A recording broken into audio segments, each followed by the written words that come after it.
Thank you very much. My fellow Americans, as President of the United States, my highest obligation is to ensure the safety and security of the American people. History has shown that the longer we ignore a threat, the more dangerous that threat becomes. For this reason, upon taking office, I've ordered a complete strategic review of our policy toward the rogue regime in Iran. That review is now complete. Today, I am announcing our strategy, along with several major steps we are taking to confront the Iranian regime's hostile actions and to ensure that Iran never, and I mean never, acquires a nuclear weapon. Our policy is based on a clear-eyed assessment of the Iranian dictatorship, its sponsorship of terrorism, and its continuing aggression in the Middle East and all around the world. Iran is under the control of a fanatical regime that seized power in 1979 and forced a proud people to submit to its extremist rule. This radical regime has raided the wealth of one of the world's oldest and most vibrant nations and spread death, destruction, and chaos all around the globe. Beginning in 1979, agents of the Iranian regime illegally seized the U.S. Embassy in Tehran and held more than 60 Americans hostage during the 444 days of the crisis. The Iranian-backed terrorist group Hezbollah twice bombed our embassy in Lebanon, once in 1983 and again in 1984. Another Iranian-supported bombing killed 241 Americans, service members they were, in their barracks in Beirut in 1983. In 1996, the regime directed another bombing of American military housing in Saudi Arabia, murdering 19 Americans in cold blood. Iranian proxies provided training to operatives who were later involved in al-Qaeda's bombing of the American embassies in Kenya, Tanzania, and 2 years later killing 224 people and wounding more than 4,000 others. The regime harbored high-level terrorists in the wake of the 9/11 attacks, including Osama bin Laden's son. In Iraq and Afghanistan, groups supported by Iran have killed hundreds of American military personnel. The Iranian dictatorship's aggression continues to this day. The regime remains the world's leading state sponsor of terrorism and provides assistance to al-Qaeda, the Taliban, Hezbollah, Hamas, and other terrorist networks. It develops, deploys, and proliferates missiles that threaten American troops and our allies. It harasses American ships and threatens freedom of navigation in the Arabian Gulf and in the Red Sea. It imprisons Americans on false charges, and it launches cyber attacks against our critical infrastructure, financial system, and military. The United States is far from the only target of the Iranian dictatorship's long campaign of bloodshed. The regime violently suppresses its own citizens. It shot unarmed student protesters in the street during the Green Revolution. This regime has fueled sectarian violence in Iraq and vicious civil wars in Yemen and Syria. In Syria, the Iranian regime has supported the atrocities of Bashar al-Assad's regime and condoned Assad's use of chemical weapons against helpless civilians, including many, many children. Given the regime's murderous past and present, we should not take lightly its sinister vision for the future. The regime's two favorite chants are death to America and death to Israel. Realizing the gravity of the situation, the United States and the United Nations Security Council sought over many years to stop Iran's pursuit of nuclear weapons with a wide array of strong economic sanctions. But the previous administration lifted these sanctions just before what would have been the total collapse of the Iranian regime through the deeply controversial 2015 nuclear deal with Iran. This deal is known as the Joint Comprehensive Plan of Action, or JCPOA. As I have said many times, the Iran deal was one of the worst and most one-sided transactions the United States has ever entered into. The same mindset that produced this deal is responsible for years of terrible trade deals that have sacrificed so many millions of jobs in our country to the benefit of other countries. We need negotiators who will much more strongly represent America's interests. The nuclear deal threw Iran's dictatorship a political and economic lifeline, providing urgently needed relief from the intense domestic pressure the sanctions had created. It also gave the regime an immediate financial boost, and over $100 billion its government could use to fund terrorism. The regime also received a massive cash settlement of $1.7 billion from the United States, a large portion of which was physically loaded onto an airplane and flown into Iran. Just imagine the sight of those huge piles of money being hauled off by the Iranians, waiting at the airport for the cash. I wonder where all that money went. Worst of all, the deal allows Iran to continue developing certain elements of its nuclear program, and importantly, in just a few years, as key restrictions disappear, Iran can sprint towards a rapid nuclear weapons breakout. In other words, we got weak inspections in exchange for no more than a purely short-term and temporary delay in Iran's path to nuclear weapons. What is the purpose of a deal that, at best, only delays Iran's nuclear capability for a short period of time? This, as President of the United States, is unacceptable. In other countries, they think in terms of 100-year intervals, not just a few years at a time.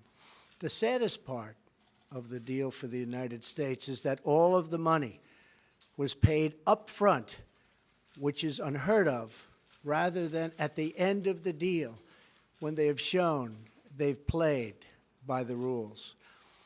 But what's done is done, and that's why we are where we are. The Iranian regime has committed multiple violations of the agreement. For example, on 2 separate occasions, they have exceeded the limit of 130 metric tons of heavy water. Until recently, the Iranian regime has also failed to meet our expectations in its operation of advanced centrifuges. The Iranian regime has also intimidated international inspectors into not using the full inspection authorities that the agreement calls for. Iranian officials and military leaders have repeatedly claimed they will not allow inspectors onto military sites, even though the international community suspects some of those sites were part of Iran's clandestine nuclear weapons program. There are also many people who believe that Iran is dealing with North Korea. I am going to instruct our intelligence agencies to do a thorough analysis and report back their findings beyond what they have already reviewed.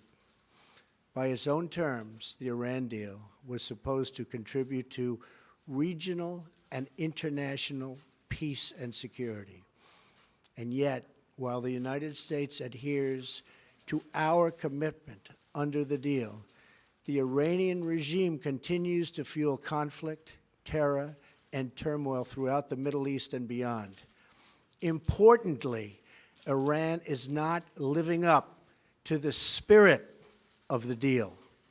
So today, in recognition of the increasing menace posed by Iran, and after extensive consultations with our allies, I am announcing a new strategy to address the full range of Iran's destructive actions. First, we will work with our allies to counter the regime's destabilizing activity and support for terrorist proxies in the region.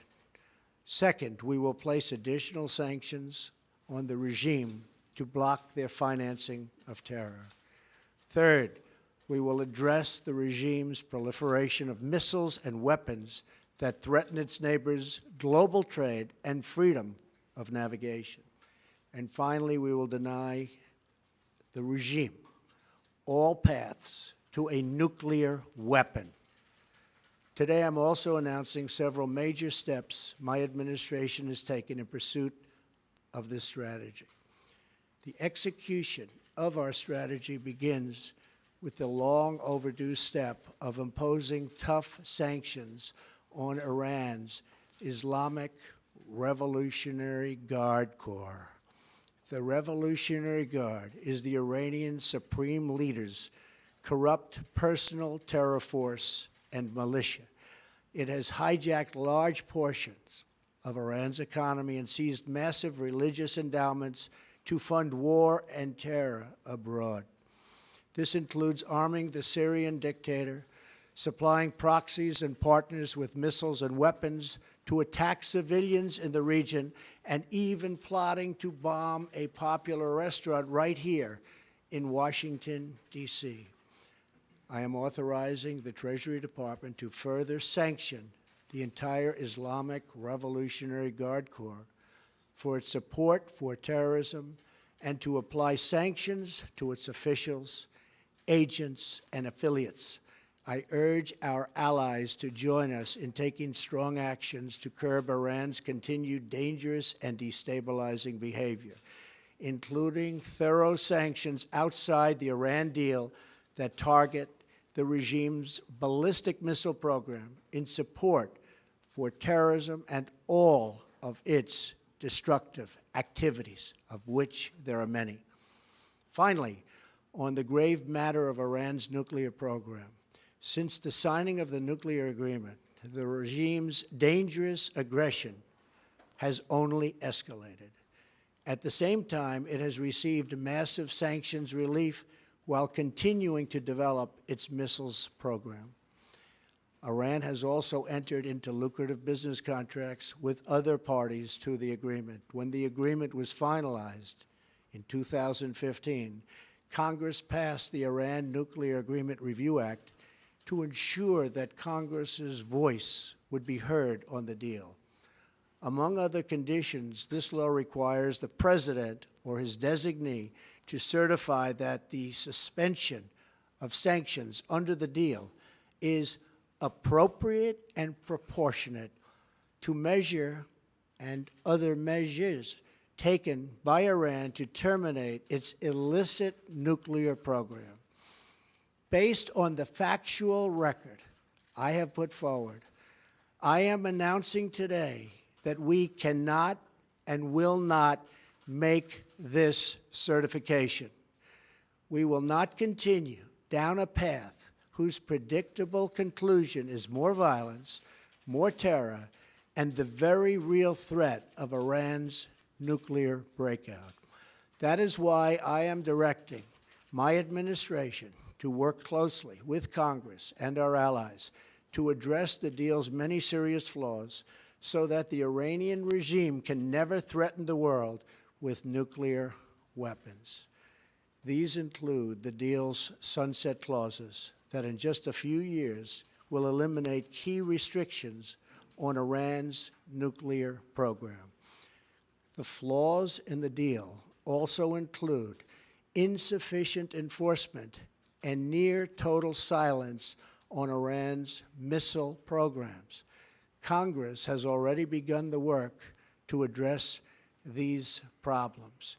Key House and Senate leaders are drafting legislation that would amend the Iran Nuclear Agreement Review Act to strengthen enforcement, prevent Iran from developing an internet, this is so totally important, an intercontinental ballistic missile, and make all restrictions on Iran's nuclear activity permanent under U.S. law. So important. I support these initiatives. However, in the event we are not able to reach a solution working with Congress and our allies, then the agreement will be terminated. It is under continuous review, and our participation can be canceled by me as president at any time. As we have seen in North Korea, the longer we ignore a threat, the worse that threat becomes. It is why we are determined that the world's leading sponsor of terrorism will never obtain nuclear weapons. In this effort, we stand in total solidarity with the Iranian regime's longest-suffering victims, its own people. The citizens of Iran have paid a heavy price for the violence and extremism of their leaders. The Iranian people long to, and they just are longing to reclaim their country's proud history, its culture, its civilization, its cooperation with its neighbors. We hope that these new measures directed at the Iranian dictatorship will compel the government to reevaluate its pursuit of terror at the expense of its people. We hope that our actions today will help bring about a future of peace, stability, and prosperity in the Middle East, a future where sovereign nations respect each other and their own citizens. We pray for a future where young children, American and Iranian, Muslim, Christian, and Jewish, can grow up in a world free from violence, hatred, and terror. And until that blessed day comes, we will do what we must to keep America safe. Thank you, God bless you, and God bless America. Thank you. Thank you very much. Are you giving Congress too much to do, Mr. President?